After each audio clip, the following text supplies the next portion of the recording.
Hello बच्चों। Last class we have discuss about the laws of chemical combination. ठीक है, आज हम बात करेंगे कि वेपर डेंसिटी क्या होती है एंड परसेंटेज कंपोजिशंस क्या होती हैं। ठीक है, फिर हम नेक्स्ट क्लास हम एम्पिरिकल फॉर्मूले की बात करेंगे। तो सबसे पहले हम बात करते हैं कि डेंसिटी क्या होता है। ठीक है, तो डेंसिटी जो होता है, डेंसिटी क्या होता है? मास बाई वॉल्यूम, है ना। Mass of substance by volume of substance means जितना वो मास होगा उस सब्सटेंस का और कितना वॉल्यूम वो ऑक्यूपाई कर रहा है, कितना वॉल्यूम ऑक्यूपाई कर रहा है, तो उसको हम क्या बोलेंगे? डेंसिटी। तो मास बाई वॉल्यूम, तो मास बाई वॉल्यूम क्या हो जाएगा आपका? डेंसिटी। ठीक है, अब देखो यहाँ इसकी यूनिट के बारे में बात करते हैं। तो मास का यूनिट क्या होता है आपका? केजी। अगर ऐसा यूनिट की बात करेंगे तो क्या होगा? केजी। एंड वॉल्यूम, तो वॉल्यूम क्या होगा आपका? मीटर। अगर वो मीटर में है तो मीटर क्यूब में होगा। ठीक है, ठीक है। तो ये हो गया क्या? केजी पर मीटर क्यूब। और अगर वॉल्यूम आपका क्या है? लिक्विड है, तो लिक्विड है तो क्या होगा आपका? लीटर में हो जाएगा। तो यहाँ पे केजी पर लीटर हो जाएंगे। ठीक है, तो ये हो गया आपके ऐसा यूनिट हो जाएंगे। एंड इसी तरह से आप सीजीएस यूनिट भी निकाल सकते हैं। ठीक है, सीजीएस केजी को आप ग्राम में कन्वर्ट कर लीजिए एंड मीटर को क्या? सेंटीमीटर में। तो देखिए यहाँ पे क्या है कि mass related concept related to density क्या है। तो मास, पहले हम डेंसिटी की बात करते हैं। The mass occupied by the substance per unit volume is known as density. Density equal to mass by volume and unit क्या होगा? Kilogram per metre cube. And ये सीजीएस में क्या होगा? ग्राम पर सेंटीमीटर क्यूब। ठीक है, अब हमारे पास जो डेंसिटी है, डेंसिटी हमारे पास टू टाइप्स के हैं। एक तो होता है आपका एब्सोल्यूट डेंसिटी, एक होता है रिलेटिव डेंसिटी। एब्सोल्यूट डेंसिटी क्या होता है? जो यूनिवर्सल डेंसिटी होती है, जिसकी वैल्यू चेंज नहीं होती, मीन्स हर जगह अप्लाइड होता है, एप्लीकेबल होता है। ठीक है, तो it is for solid, liquid and gas. Absolute density ये यूनिवर्सल डेंसिटी है, एक तरह से आप बोल सकते हैं, जो कांस्टेंट होते हैं। तो सॉलिड, लिक्विड, गैस, ये आपका क्या होगा? ये आपके सब के लिए क्या होगा? सेम हो जाएगा, एब्सोल्यूट डेंसिटी। ठीक, अब हम बात करते हैं रिलेटिव डेंसिटी। तो रिलेटिव डेंसिटी का कहने का मतलब है कि रिलेटिव, किसी के रिलेटिव में हमें डेंसिटी मिले। मान लो अगर आपके पास दो सब्सटेंस दिया हुआ है ए एंड बी, तो ए एंड बी दिया हुआ था, उसमें हमें क्या निकालना है? रिलेटिव डेंसिटी निकालना है। तो रिलेटिव का मतलब ए कितने से ज़्यादा है, कितने से कम है, उसके बारे में हमसे पूछ रहा है ना। क्या रिलेशन, रिलेशन का कहने का रिलेटिव मतलब कितना ज़्यादा कितना कम हो सकते हैं। ठीक है, तो हमें रिलेटिव निकालने हैं। ठीक है, तो रिलेटिव डेंसिटी का तो सीधा सिंपल सी बात है कि रिलेटिव डेंसिटी अगर हमें निकालना है तो हमें रिलेटिव डेंसिटी का फॉर्मूला क्या लिखेंगे? Density of substance. अगर दो सब्सटेंस है तो क्या होगा? Substance one by substance two. ठीक है, तो रिलेटिव। अब देखिए यहाँ पे यूनिट के बारे में बात करेंगे। तो density of substance one by density of substance two, तो इसका जो डेंसिटी हो के जी पर मीटर क्यूब बाई के जी पर मीटर क्यूब। तो के जी पर मीटर क्यूब दोनों ही क्या हो जाएगा? कैंसिल हो जाएगा। कैंसिल होते ही आपका क्या हो जाएगा? आपको यहाँ रिलेटिव डेंसिटी का यूनिट क्या हो जाएगा? आपका यूनिट लेस हो जाएगा।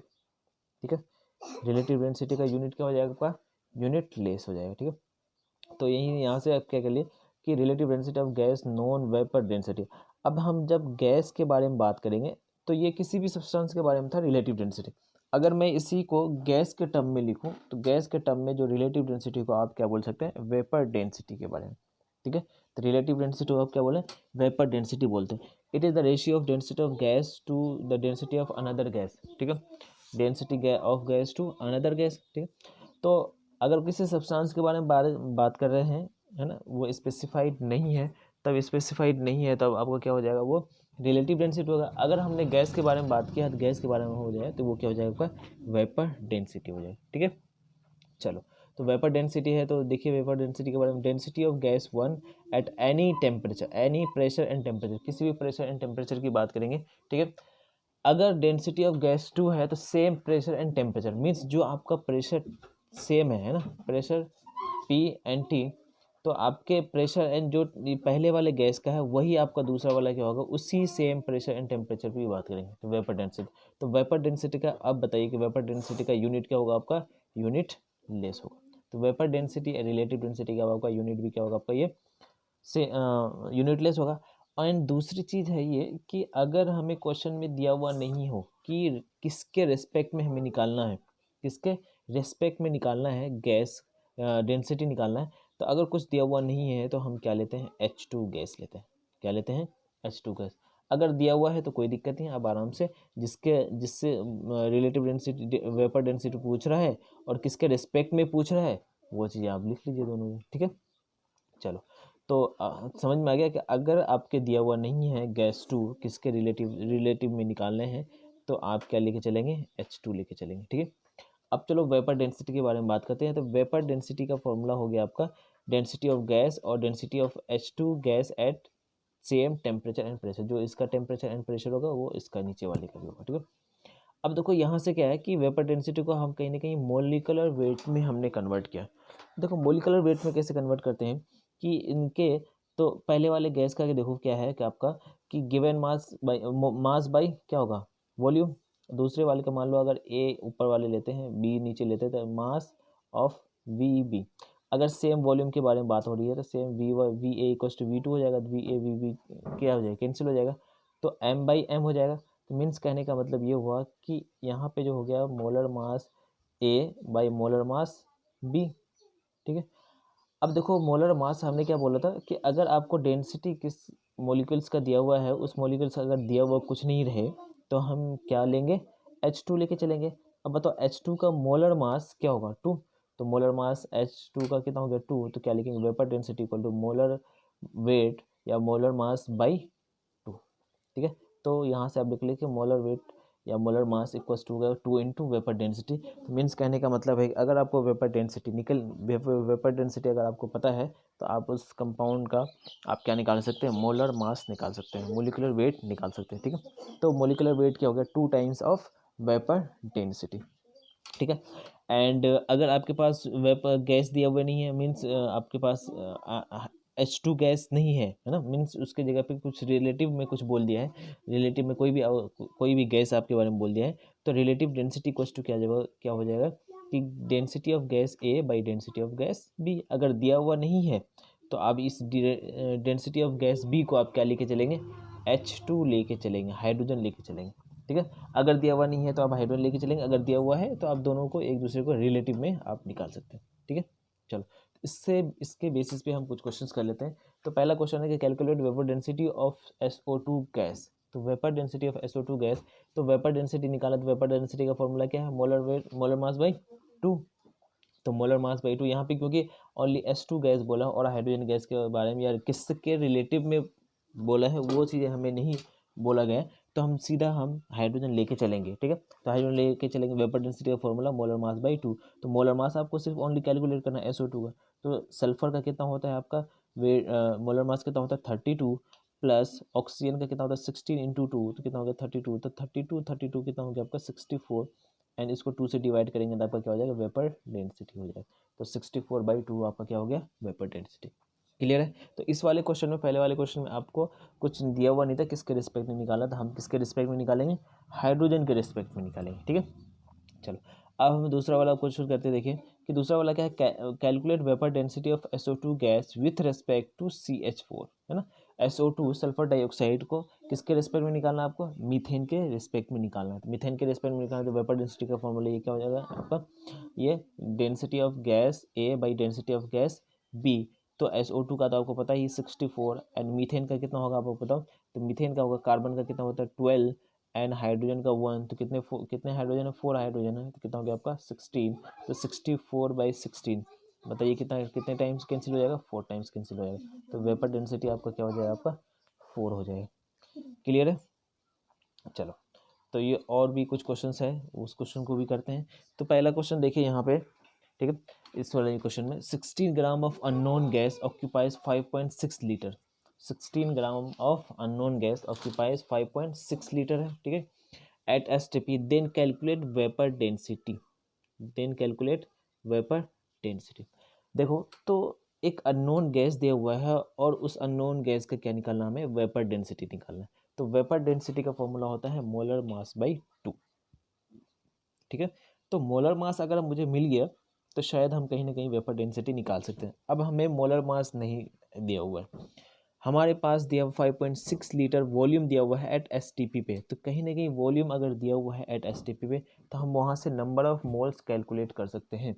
तो नंबर ऑफ मोल्स का फॉर्मूला जो होता है हमारे पास क्या होता है, V/22.4। तो V/22.4, तो V कितना है आपका 5.6, तो 5.6/22.4 ये कितने टाइम्स कैंसिल हो जाएगा, ये 4 टाइम्स कैंसिल हो जाएगा। तो नंबर ऑफ मोल्स का जो फॉर्मूला, नंबर ऑफ मोल्स का जो वैल्यू आया कितना है 1/4, कितना आया 1/4। नंबर ऑफ मोल्स का फॉर्मूला कितना आया आपका, सॉरी नंबर ऑफ मोल्स का वैल्यू कितना आया 1/4। अब देखो नंबर ऑफ मोल्स तो 1/4 आ गया, तो 1/4 नंबर ऑफ मोल्स को आप क्या ले सकते हैं, गिवन मास बाई मोलर मास, ठीक है। तो यहाँ से आप क्या लिखो, गिवन मास बाई मोलर मास कितना हो गया 1/4। अब बताइए गिवन मास का फॉर्मूला क्या दिया हुआ है, गिवन मास आपको दिया 16 ग्राम, तो 1/4 equals to 16 gram by molar mass. तो अब देखो यहाँ से क्रॉस मल्टीप्लिकेशन कर लीजिए, तो मोलर मास इक्वल्स टू कितना हो गया 64, और सॉरी 16 इंटू 4 कितना हो गया 64 हो जाएगा। ये आपका क्या आ गया, मोलर मास आ गया। ठीक है, अब वेपर डेंसिटी निकालो, तो वेपर डेंसिटी कितना हो जाएगा कि मोलर मास बाई 2, तो यहाँ पे 2 से डिवाइड कर लिए, तो वेपर डेंसिटी कितना हो गया आपका 32। क्लियर है? ठीक है, तो आपको यहाँ समझना होगा कि वेपर डेंसिटी निकालना है तो मोलर मास हमको निकालना पड़ेगा, क्योंकि वेपर डेंसिटी मोलर मास में आपका रिलेशन आपको पता है। एंड मोलर मास आपको कहाँ से मिलेंगे, कहीं ना कहीं आपको नंबर ऑफ मोल से ही मिलेंगे, नंबर ऑफ मोल्स। ठीक है, चलो अब हम नेक्स्ट क्वेश्चन करते हैं। नेक्स्ट क्वेश्चन देखिए यहाँ पे, ठीक है, तो डेंसिटी ऑफ गैस दिया हुआ है, एक गैस दिया हुआ है 3.6 इंटू 10⁻³ ठीक है, देन गैस इज, तो और दूसरा चीज़ दिया है गैस का जो गिवन, और एक चीज़ दिया है हाइड्रोजन का गैस का जो वैल्यू है, density of gas hydrogen gas कितना 9 इंटू 10⁻⁵ ग्राम पर ml दिया हुआ है। ठीक है, इसका मतलब दो डेंसिटी आपके पास दिए हुए हैं। ठीक है, तो आपको क्या निकालना है कि ये ऑप्शन दिए हुए हैं 1 2 3 ऑप्शन 4 दिए हुए हैं SO2 CO2 N2 and SO3, तो वो गैस कौन से हैं। क्लियर है, वो गैस कौन से होंगे। तो पहली चीज आपको समझना है कि वेपर डेंसिटी आपको निकालना है ना, वेपर डेंसिटी, तो density of gas by density of H2 gas. ठीक है, तो यहाँ पे डेंसिटी ऑफ गैस 3.6 इंटू 10⁻3 और H2 गैस का कितना है 9 इंटू 10⁻⁵। ठीक है, अब देखो 10⁻⁵ है तो ये ऊपर जाएगा, तो ये प्लस में हो जाएगा -5, तो -5 और +5 हो जाएगा, +5 और -3 कितना होगा +2, है ना। तो 10⁻² इंटू 3.6/9, 3.6/9, तो यहाँ आ जाएगा, यहाँ पे डेसिमल हटा लो तो यहाँ कितना हो जाएगा आपका 10, तो 0 से 0 यहाँ कैंसिल हो जाएगा, है ना, एक टाइम्स, और ये आपका कितना 4, तो यहाँ पे 1 0 कैंसिल हो जाएगा, तो 1 0 तो बचेंगे, तो 4 इंटू 10 कितना होगा आपका 40 हो जाएगा। ठीक है, तो यहाँ से आपका क्या क्वेश्चन, वेपर डेंसिटी आ गया, यहाँ किसका मोलर मास, वेपर डेंसिटी कितना हो गया 40, तो vapour density and molar mass, तो मोलर मास में क्या रिलेशन है कि वेपर डेंसिटी इक्वल्स टू कितना होता है मोलर मास बाई 2, तो मोलर मास कितना हो जाएगा 2 इंटू वेपर डेंसिटी, तो यहाँ से आपको कितना मल्टीप्लाई कर लो, 2 से मल्टीप्लाई करो तो कितना हो जाएगा आपका 80 हो जाएगा। ठीक है, अब मोलर मास आपको 80 आ गया, तो अब इनमें से चारों ऑप्शन चेक कीजिए कि किसका मोलर मास 80 होगा। ठीक है, तो मोलर मास बताइए किसका 80 होगा। SO2 का देखिए, तो 32 + 32 कितना हो गया 64, कार्बन डाइऑक्साइड का कितना होता है 44 होता है, N2 का कितना, नाइट्रोजन का 1 नाइट्रोजन का कितना होता है 7, और 14 इंटू 28 हो गया। अब देखो SO3 मीन्स तीनों ऑप्शन नहीं हुए, तो अब देखिए SO3 में कितना हो गया 32 + 16 इंटू 3 कितना हो गया 48 + 32 क्या आपका 80 हो गए, तो आपका ऑप्शन कौन सा सही है, फोर्थ नंबर ऑप्शन सही है। ठीक है, चलो तो हम नेक्स्ट बात करते हैं। नेक्स्ट है परसेंटेज कंपोजिशन के बारे में। ठीक है, ये परसेंटेज कंपोजिशन हम इसलिए पढ़ रहे हैं कि कहीं हम नेक्स्ट क्लास में हम एम्पेरिकल फॉर्मूले कैलकुलेट करेंगे, तो इसलिए हम यहाँ पे बात करेंगे। अब देखो परसेंटेज कंपोजिशन क्या होते हैं कि मान लो हमारे पास कोई कंपाउंड है, ठीक है, कंपाउंड है, तो कंपाउंड है तो उनमें से एलिमेंट तो होंगे, अलग अलग एलिमेंट होंगे, तो कंपाउंड है एलिमेंट होगा, जैसे मान लो अगर मैं बात करता हूँ SCO2 है ना, ये टोटल एक कंपाउंड है। अब इन कंपाउंड में कार्बन के कितने परसेंटेज पार्टिसिपेट कर रहे हैं, ऑक्सीजन के कितने परसेंटेज पार्टिसिपेट कर रहे हैं। ठीक है, तो वो हम क्या बोलते हैं उसको परसेंटेज कंपोजिशन, एक एक कंपोजिशन जो है आपके पास जो एलिमेंट है उनके हम परसेंटेज को कैलकुलेट करेंगे। ठीक है, तो मीन्स कहने का मतलब है कि आप कैसे कैलकुलेट करेंगे, तो अगर मुझे कार्बन का निकालना है परसेंटेज तो क्या लिखेंगे हम, कार्बन का percentage weight of carbon by weight of compound into 100। ठीक है, तो ये हमारा फॉर्मूला है, तो यहाँ से आप लिखिए परसेंटेज मास, है ना, मास अगर आपको कार्बन के वेट निकालने हैं या किसी भी एलिमेंट के वेट निकालने हैं तो क्या उसका उसका निकालना है, तो उस एलिमेंट का क्या निकला mass by molar mass of compound into 100। ठीक है, चलो तो calculate percentage of calcium carbon and oxygen in CaCO3, तो आपको किसको निकालना है, कैल्शियम का भी निकालना है, कार्बन एंड ऑक्सीजन दोनों सबका निकालना है। तो पहले आप किसका निकाल लीजिए कि कंपाउंड का मोलर मास क्या है, तो कंपाउंड कितना हो गया 40, कैल्शियम का कितना होता है 40 + 12 प्लस ऑक्सीजन का कितना होता है 16 इंटू 3, तो 16 इंटू 3 कितना हो गया 48, तो टोटल कितना हो गया आपका 100 हो जाएगा। ठीक है, तो 100 हो गए, तो कंपाउंड के मोलर मास तो कितना हो गया आपका 100 हो गया।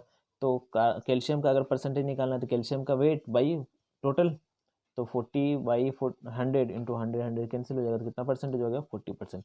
इसी तरह से परसेंटेज कार्बन की बात करेंगे 12/100, तो 100 यहाँ पे कैंसिल हो जाएगा, तो कितना हो गया आपका 12% हो जाएगा। ठीक है, इसी तरह से ऑक्सीजन का निकालिए, तो ऑक्सीजन कितना है 3 ऑक्सीजन है, तो 3 ऑक्सीजन है तो 3 इंटू 16 कितना हो गया 48, 48/100 इंटू 100।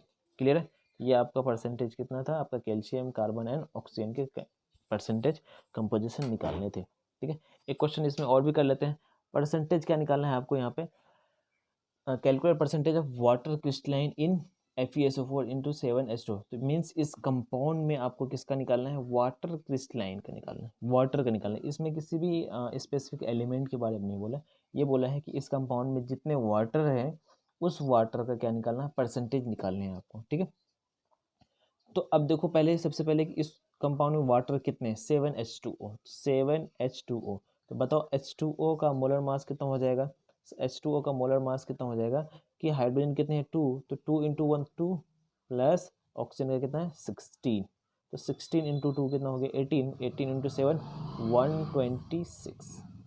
ठीक है, 126 हो गया, ये आपका क्या वाटर का हो गया। अब हमें निकालना है किसका कि इस कंपाउंड का मोलर मास कितना है, तो इस कंपाउंड का तो 7H2O का तो आपको पता चल गया।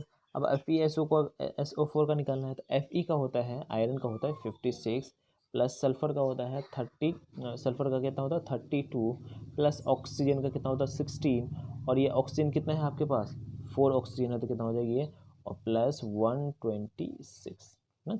या तो ये आप 7 इंटू 2 प्लस 16 कर सकते हो, वो भी कर सकते हैं। इसको जब आप दोनों सबको कैलकुलेट करेंगे तो ये आपका आ जाएगा 278 के आसपास हो जाएगा। ठीक है, चलो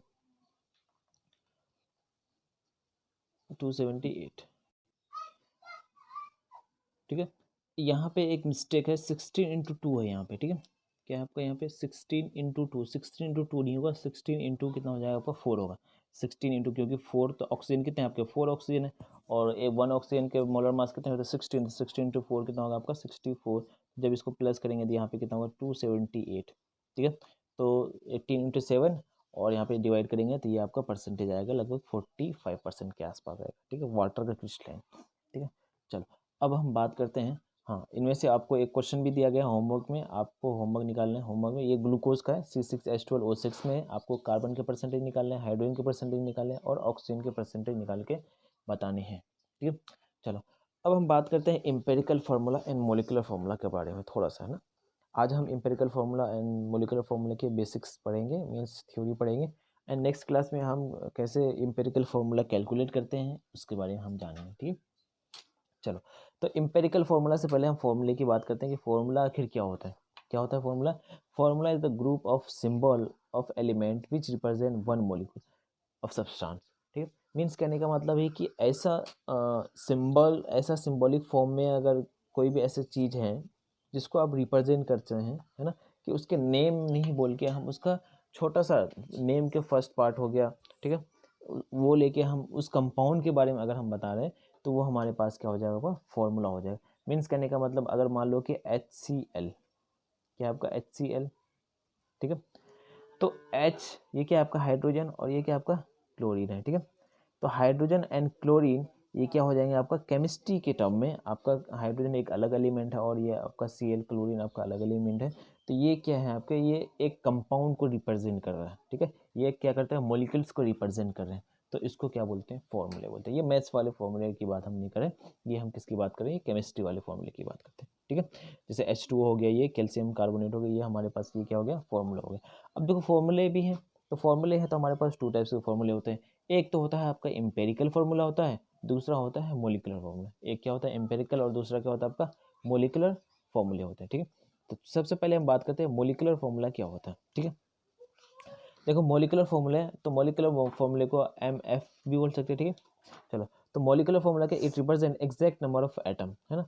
मान लो कि आपके पास ये वाला C6H12O6 है, ठीक है, तो इसमें जितने एग्जैक्ट नंबर ऑफ एटम है, कार्बन के एग्जैक्ट नंबर ऑफ एटम है, तो हाइड्रोजन के एग्जैक्ट नंबर ऑफ एटम है और ऑक्सीजन के भी एग्जैक्ट नंबर, जितने नंबर ऑफ एटम्स है, टोटल नंबर ऑफ एटम्स अगर प्रेजेंट है उस कंपाउंड में तो उसको बोलते हैं मोलिकुलर फॉर्मूला। ठीक है।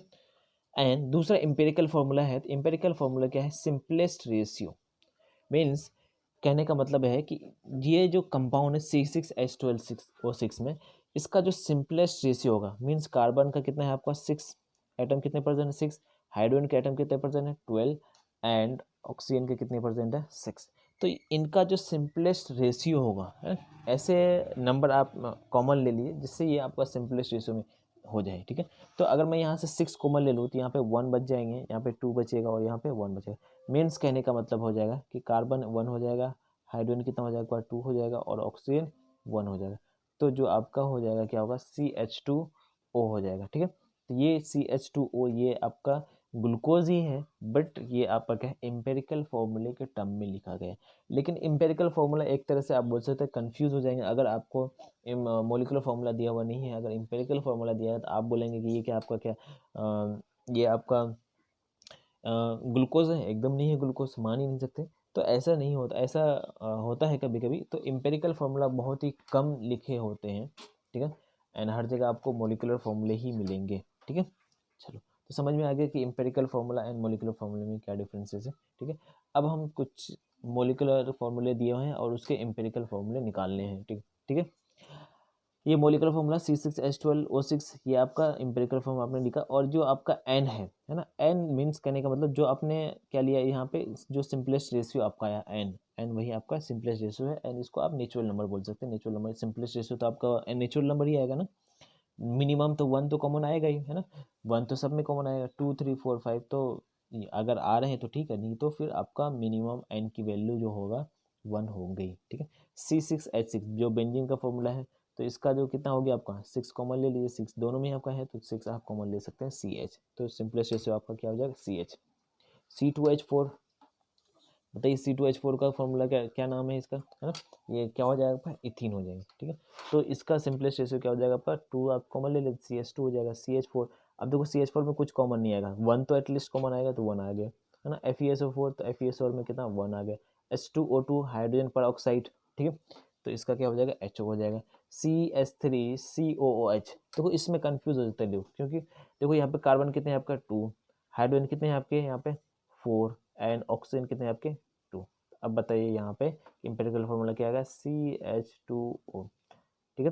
देखो अब CH2O ये भी है आपका, और ये आपका क्या है एसिटिक एसिड है CH3 मीन्स इसको कॉमन नेम एसिटिक एसिड।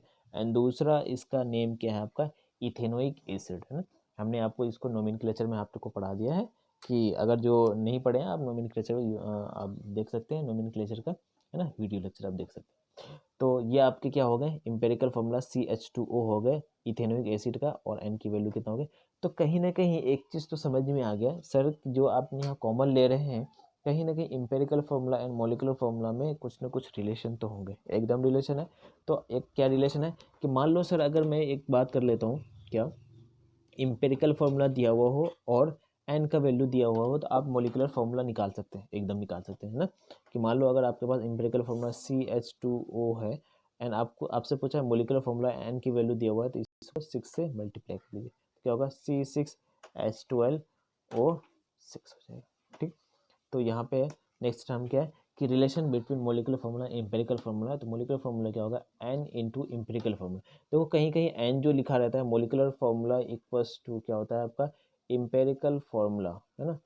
यहाँ पे एन लिखा रहता है, कोई दिक्कत नहीं, आप वहाँ भी लिख सकते हैं और आगे भी लिख सकते हैं। तो मल्टीप्लाई तो आपको किस में करना है एटम्स में ही करने हैं, एम्पेरिकल फार्मूले के ही एटम्स में करने हैं। ठीक है। और एन क्या है आपका नेचुरल नंबर है, तो नेचुरल नंबर 1 2 3 4 5 6 जितने आपके आ रहे हैं वो आपके हो जाए। ठीक। अब देखो कभी कभी क्या होता है कि एन का वैल्यू दिया हुआ नहीं रहता, अगर आपसे एन का वैल्यू पूछ लिया है ना, तो एन का वैल्यू पूछ लेंगे, या फिर आपको मोलिकुलर फॉर्मूला दिया हुआ है एम्पिरिकल फॉर्मूला दिया हुआ है, तो आपको कहीं ना कहीं दूसरे फॉर्मूले आपसे पूछेंगे। तो जो ऐसे वाले केस में क्या होता है कि नंबर ऑफ एन ये आपका नंबर ऑफ मोल्स नहीं है, ये आपका नेचुरल नंबर है जो एम्पिरिकल फार्मूला कैलकुलेट करते हैं। ठीक है। तो molecular formula mass by empirical formula mass निकालेंगे, तो कहीं ना कहीं आपका एन का वैल्यू आ जाएगा। क्लियर है। चलो ठीक है। तो आज के लिए हम इतना ही रखते हैं। नेक्स्ट क्लास में हम कैसे empirical formula and molecular formula calculate करते हैं उनके बारे में देखेंगे, ठीक है, और उस पर बहुत सारे क्वेश्चंस करेंगे, ठीक है। चलो आज के लिए इतना रखते हैं, थैंक यू।